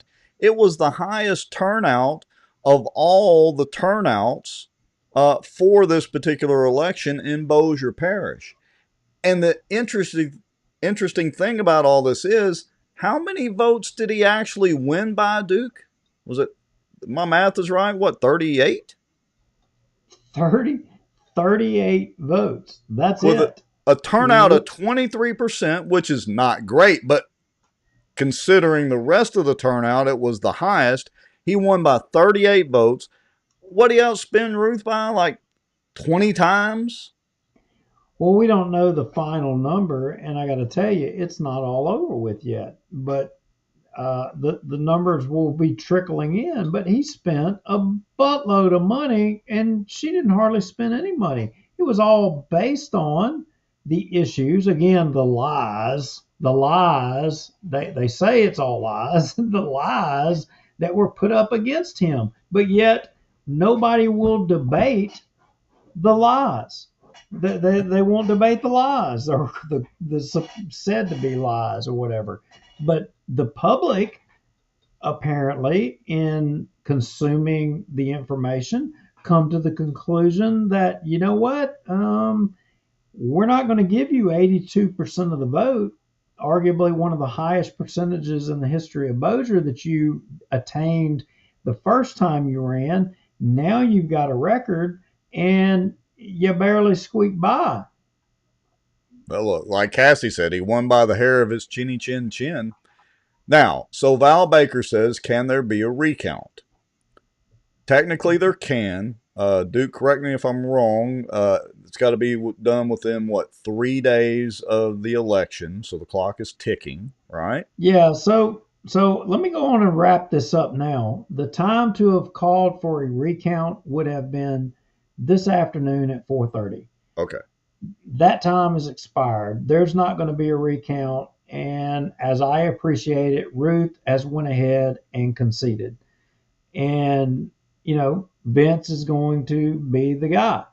And now that this is settled and over with, I want to point out, I think, and this is just me talking, I believe, and this was, again, being a part of this, and I'm going to say this publicly, there's over 100 y'all, and I don't care if Vince Maggio's watching and all the rest of y'all, but I'm going to tell you, and Ruth may be mad at me for saying this, but in contemplating this, as a matter of principle, I believe that when a race is within a certain margin, that it should automatically be a recount. There should automatically be a recount. And you say, well, why do you believe that, Duke? And again, you guys can argue with me. I don't give a damn. Maggio people, y'all want to argue with me? By all means, put them in the comment. You're not going to hurt my feelings. I mean, there's nothing more than you calling me a liar that's going to hurt me more. By all means, challenge me. That said, if you have a short margin of victory, there should automatically be a recount. And it should be a matter of just housekeeping. Strictly, we should all want transparency. We should all want to ensure that there's no errors. We should all want no matter what. But here's the reality. The reality is that if somebody asks for a recount, automatically they say, well, you're a sore loser. Well, you just can't take the fact that you lost. And in this case right here, whether you Maggio people will admit it or not, you lost. You may be going to be sworn in July, but the reality is Maggio lost. He lost to a candidate that was given no chance. In fact, all you Bossier firemen, and I'm one of you, you didn't support Ruth Pope Johnson because you didn't think she had a chance in hell. The Bossier police, they were wise. They realized that she had a chance. They were wise. And you didn't see Vince advertising that. You saw him advertising the sheriff all day long. Well, why is that? Well, that's another subject entirely. But the fact of the matter is, if you call for a recount, it suggests that you believe there was something nefarious. Well, nobody thinks that there was anything nefarious, but by default in doing that, it suggests that you're saying that something fraudulent happened. And nobody thinks that. But there should automatically be a recount. There should. Well, And why do I say that, Rex? Why do I say that? Let me give you all of you an example. Do you all know, Rex, do you know? I know you know already because I already told you. But do you know when there was a recount done last? well, probably the Caddo Parish Sheriff's race. Well, that's right. There was, but in Bossier, to all of y'all, would you appreciate the fact to know that there was a recount in Bossier City in a council race? And oh, by the way, it just so happened to be in the same district, District 5, where this race right here is. And oh, by the way, when that recount was done, the original count and what ultimately ended up being the count after the fact, would you believe that it changed the outcome of the election? So was that, how long ago was that? I don't know the years, but Now you've intrigued me because I think we need to explain to people what an actual recount looks like in Louisiana right now, because some people may think, oh, they're going to retabulate all the votes that were cast, and that is simply not true because they can't. That's right. Literally, they can't. Yeah. So explain the recount process. Yeah. So what a recount would entail is recounting the mail-in ballots. And when I talk about the fact that there was a recount in the race between Tommy Harvey, when he was elected the first time, his opponent was on election day the winner. A recount was ordered because of how close it was. And after the recount, it was determined that Tommy Harvey was actually the winner. I had forgotten about that. And that came to my attention. And it happened to be in the same district that the Vince Maggio, Ruth Pope Johnston race was in. So my point is that I think that when you have races, automatically there should be a recount when the number that is won by in certain districts is within a certain parameter. No matter what, there should automatically be a recount. And it shouldn't be that because all of it is politics, if Ruth was to say, hey, we're going to ask for a recount, and oh, by the way, there's this question out there, and I'm not trying to promote conspiracy theories because there is a logical explanation for it, but a lot of people, and I've seen some people make posts wondering how it is that in District 5, there's 3 precincts where there's 0 votes in those 3 precincts. That seems odd. But there's a logical explanation for that, and that is that the precincts change a little bit in one precinct of those 3 because I ran those traps. In one of those precincts, Larry Hannessy was the somebody just refreshed me. Larry Hannessy was the guy in the race against Harvey. Anyway, in those precincts, one of those precincts has a total of 40 voters. Right. It's plausible that none of those 40 people showed up to vote. No. In the other 2 precincts, as I appreciate it, there was somewhere to the tune of 10 people in one and maybe 14 people in the other. Again, it's plausible that none of those people showed up to vote. And so some people are saying like, well, why would you have a precinct that small in the first place? Well, it's convoluted and it's hard to explain of why they have to draw those districts that way. But as, say, for example, on the north end of the city where the city limits up by Providence Classical Academy and the Brookshires up there, they have to expand the district out. that district crosses over into not only police jury districts. It's not a perfect science, but there's a certain amount of voters that are taken in and not taken in. But that's the justification. Those are things that are not immediately known at the conclusion of elections, but they're plausible questions that have to be resolved and figured out. There are countless other things, Rex, and I don't want to get into a debate with you, an argument with you, because I know you and I can go down this road on election integrity, but there are other things that are not transparent in our elections that when you consider having a recount that you have to analyze and consider.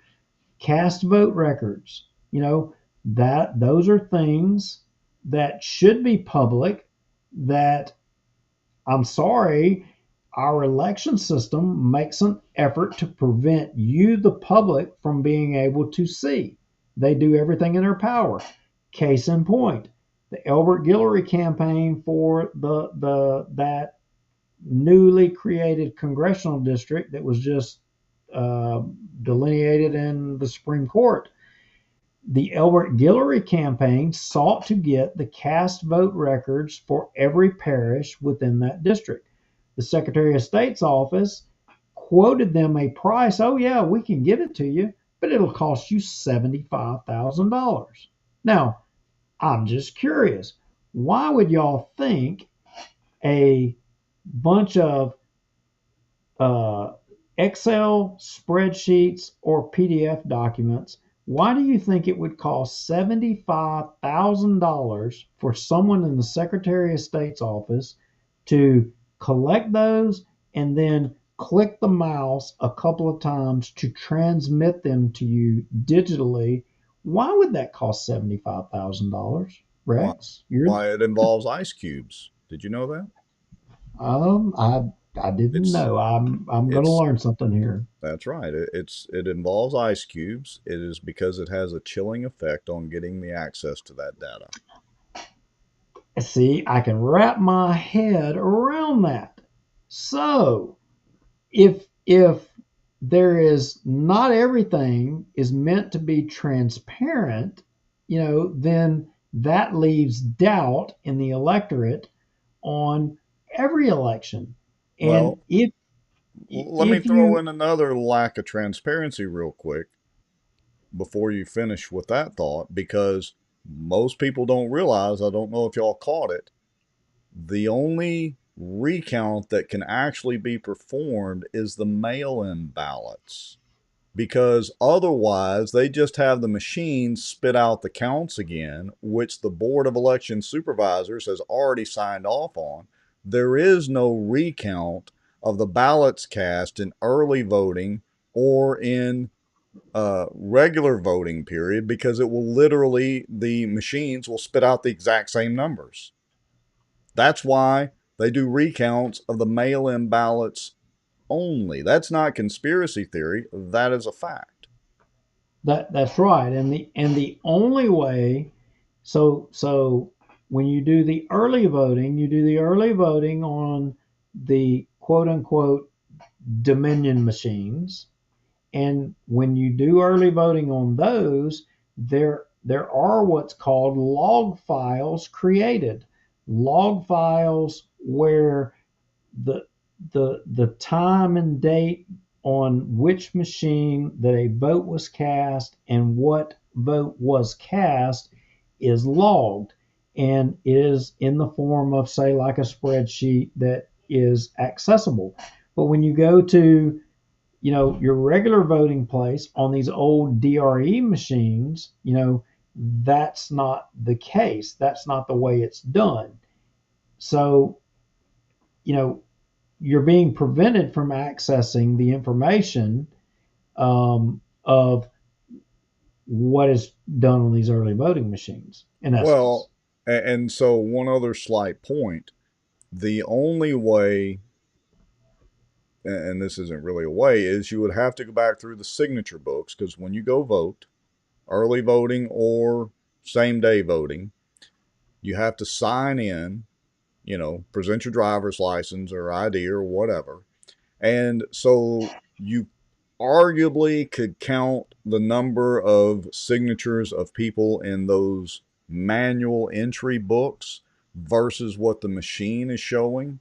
And there should be a match in the total number of voters. That still wouldn't tell you whether the count for either candidate or which proposition or whatever was correct. But that's really the only slight audit trail that there is, and that's not an audit trail. I would argue, and I've said this before, the only way to completely get around this is to do away with the secret ballot. I hate to say it, that's really the only way I see it, except for the paper trail that Duke, I know you're completely on board with. I'm partially on board with, and a lot of other people are. Yeah, I'm 100%. I mean, because I've seen it and I know a lot of people can't wrap their head around it. I know that I've seen it happen. I've seen the process where you can hand mark paper ballot counted by a human in one day.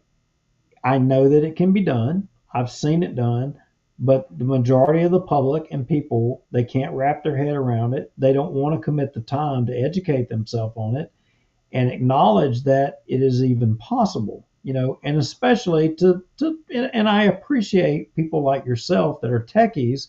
You're like, okay, I mean, this is stupid to have to do this because we've got technology that we can do this to where we can make this easier on ourselves and it can be transparent. But the problem is we've got people who don't want things to be transparent.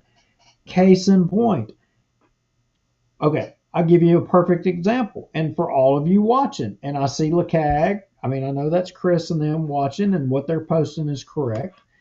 And there was one other post that somebody put right before him. My screen just rolled up. Jeff Sadow was talking about signs and vacant lots. I want to definitely come back to that and talk about Marlon Brown.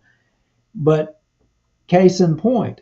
So, one, I was appointed by the governor to be the governor's appointee on the Board of Election Supervisors of Bossier Parish. I took that appointment, then I resigned it when Kara had her problem and we had to have surgery, and good guy in there now and taking that position. Glad he's in there. But as the chairman of the Bossier Parish Republican Executive Committee, each major party has an appointee that is on that board. Well, the chairman is typically the person that does that. Well, in Bossier Parish, I defer that to someone else, and Robert Wright fills in my stead, but that doesn't mean that I go up there. But what I would tell you, I completely understand the process. So my question to you, the public, when ballots are adjudicated, meaning that somebody filled out a ballot, and people do this. I'm going to give you all some examples. They fill out on the proposition, do you support Constitutional Amendment 1, yes or no? There are literally people that fill out both yes and no. So what happens is those are run through the tabulator, and the tabulator picks up that there is a error within that ballot. It picks up that some jackwagon filled out yes and no. So that's flagged. The Board of Election Supervisors then look at that and they try to delineate what the intent of the voter was on that issue. Did they mean to do yes? Did they mean to do no? If they just filled out both boxes, you can't really tell what they meant. But what if they filled out yes, they filled out no, but then they put a big X in no? What do you think their intent was there? Seems to me, I would think that means their intent was they accidentally filled out no, they put a big X in it. That meant that's not what they wanted. Then they circled in yes, that's the one that they wanted. That's what I personally think was their intent. You may have a different opinion. But Right. That's what the adjudication process entails. Right. And that's, I mentioned it before, and Duke, you've been, of course, part of the process. So have I. When you get sequestered in the courthouse, and I will say that is a public process. So if any of you are doubting what we say, you are more than welcome to call the registrar of voters office, go up there during this process. You just have to be sequestered in until the polls close, and you can watch this whole process and observe it yourself. No phones or communication devices allowed. You're sequestered in there, but it is a public process. I've talked to Stephanie myself about this, and should people come up there, and she says, oh, absolutely, they should come see the process if they have any doubt about how it happens. So Rex, on what I just described, here's the rub for people. What you have to understand is they take all those ballots, they run them through the tabulator in a batch. The batch may be 100, it may be 200, it may be 3, 4, whatever. It could be any variance of number, but they run batches, and then they'll run that batch through again, and they'll kind of verify that the total number of ballots that run through are the same, and they kind of compare the counts, right? Right. But when they do those batches, here's the rub. They save them all as one big PDF document, right? Right. So and there's no, you can't tell who the voter is on those documents. So my question is, those PDFs, why can't the public see those? Yeah, I would agree.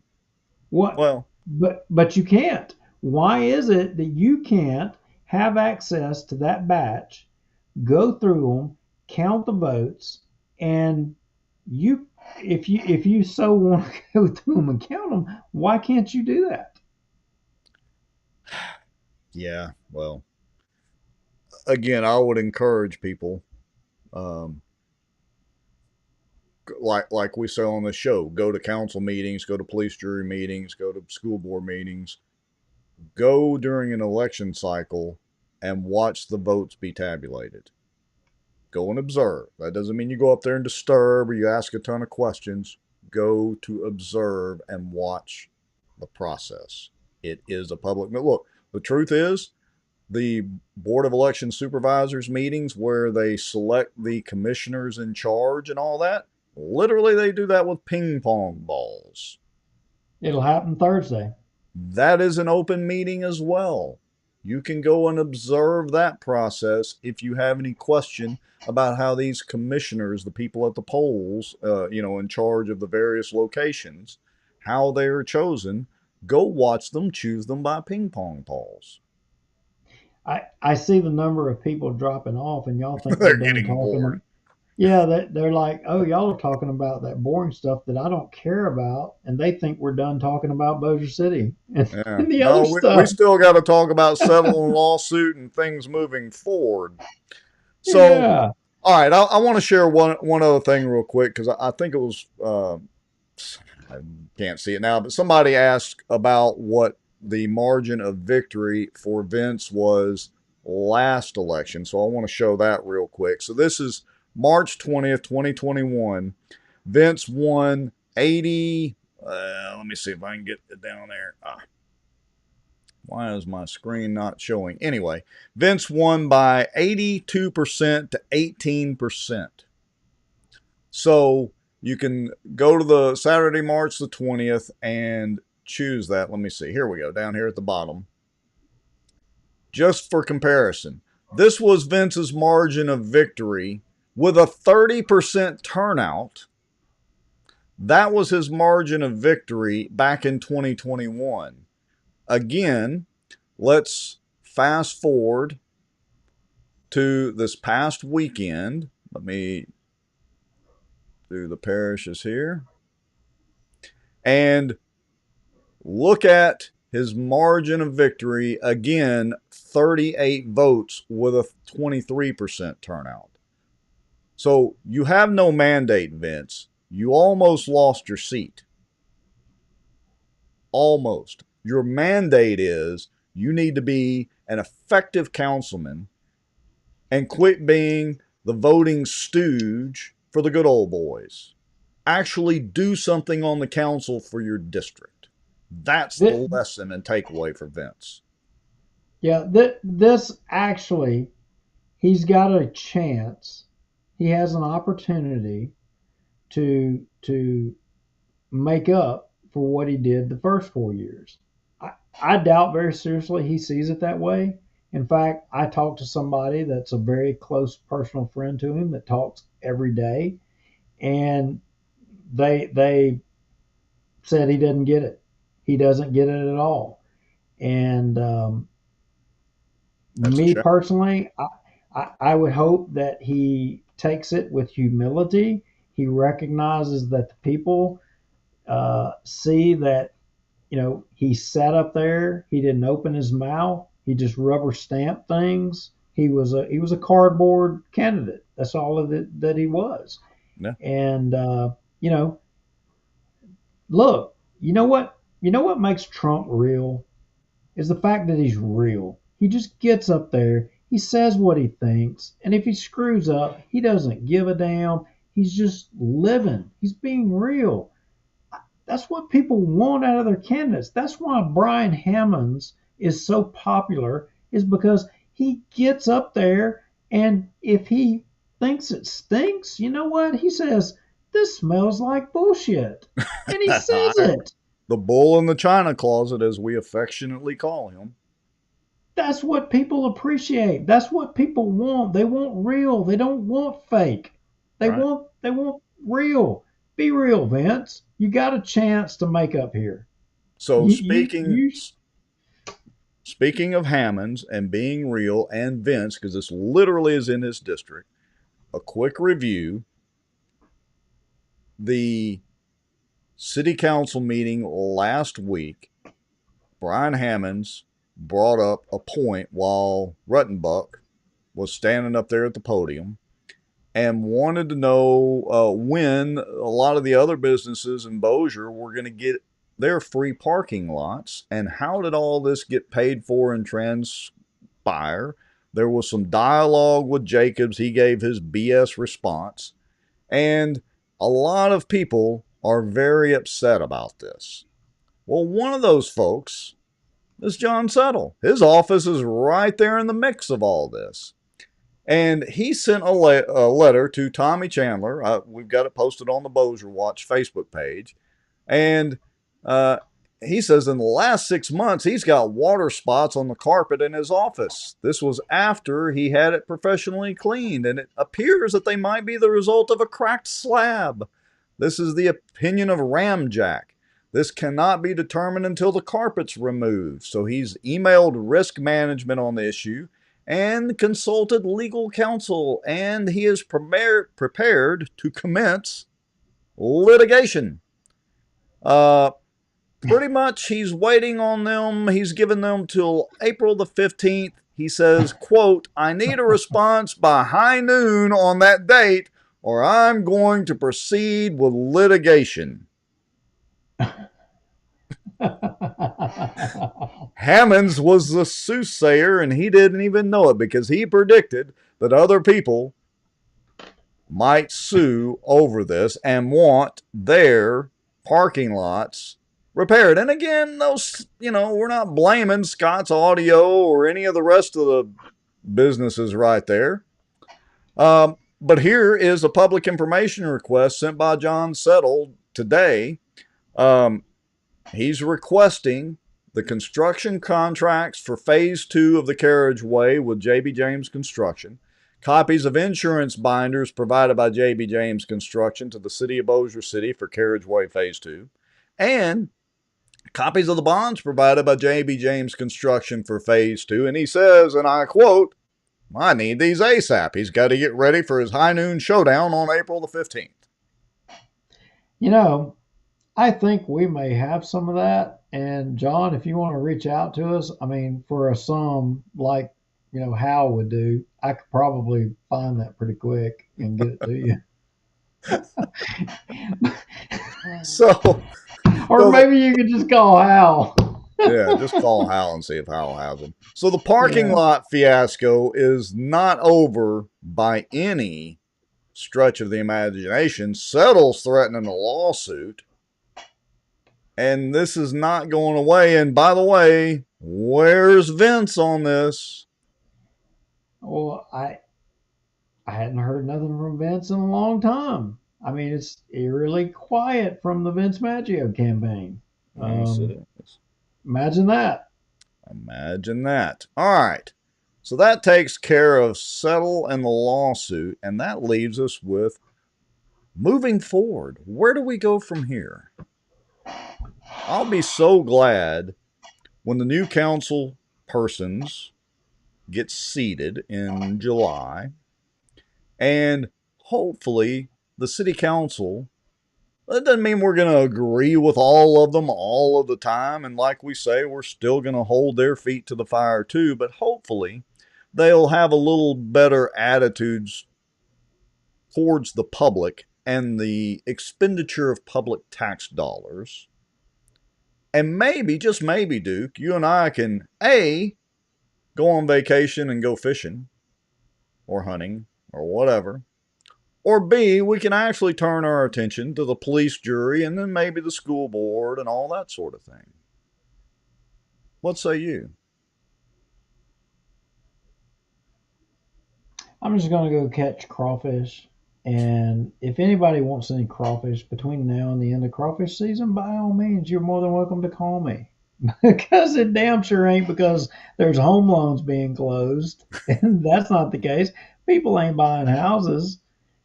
So the best thing I can do, there's no vacations in my cards. It's catching crawfish. So You know what? You and I need to go fishing. I've kind of got the boat all shinied up and buffed and polished and all that good stuff. And we just need to go to the lake one day. You know what? It's kind of like golfing. You know what I found out about golfing? What's that? I found out that I enjoyed sitting in the golf cart, drinking a beer, watching whoever I was with hit the golf ball and be mad. I found more entertainment in doing that. And you know what? I think I could enjoy just riding in the boat, sitting back, drinking a beer, watching you catch fish. And oh yeah, that's a good one. Good job. You jacked his jaw. We seriously, we in all the years we've known each other, we have not done that yet. We are going to do that this year, without a doubt. You do know I used to fish, right? Yeah. I have a sneaking suspicion you can still fish. I was very country, and I don't know if you'd be prepared for my fishing. Hey, just getting out there, like you said, just getting out there on the water, turn the phones off, turn the social media off, and go have a good time. Yeah, I am into that.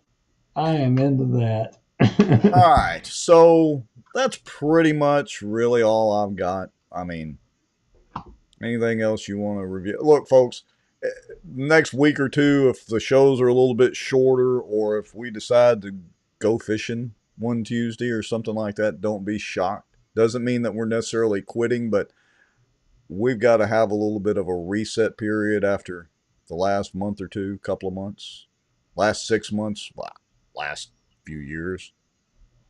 So we're not quitting the show or anything like that. But you ever seen the movie The Green Mile? Oh, yeah. You remember John Coffey, the big old boy in The Green Mile? Yeah, you boss. Know what he says, I was tired, boss. Yeah. So, yeah. Good night. We're a little tired. We're out of here for tonight. We appreciate everybody watching. Like, share, send us proton mails if you want to be anonymous. Do all that sort of thing. We will probably see you next Tuesday night or Wednesday or Thursday or I don't know, whenever it'll be.